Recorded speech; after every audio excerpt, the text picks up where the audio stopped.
In today's video, I'm going to teach you how to set up two-step verification in Xero. To get started, log into Xero on the web as you normally would.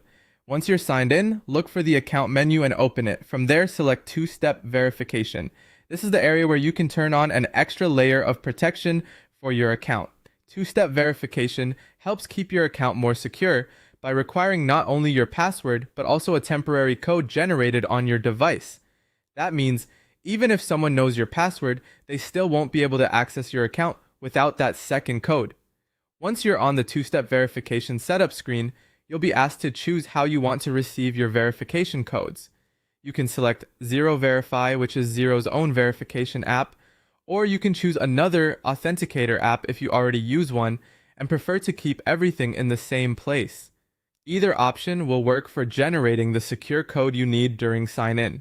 After choosing your preferred app, the next step is to connect it to your Xero account. On the screen, you'll see a QR code. Now pick up your phone, open the verification or authenticator app you selected, and use its scan feature to scan the QR code displayed in Xero. This links the app on your phone with your account, so it can begin generating time-based security codes. Make sure you scan carefully and keep the Xero screen open while you do this, since the code needs to be captured directly from that setup page. Once the app has scanned the QR code successfully, it will begin showing a numeric security code. This code usually refreshes every few seconds, so it's a good idea to enter it promptly. Go back to the Xero setup screen and type that number into the field provided.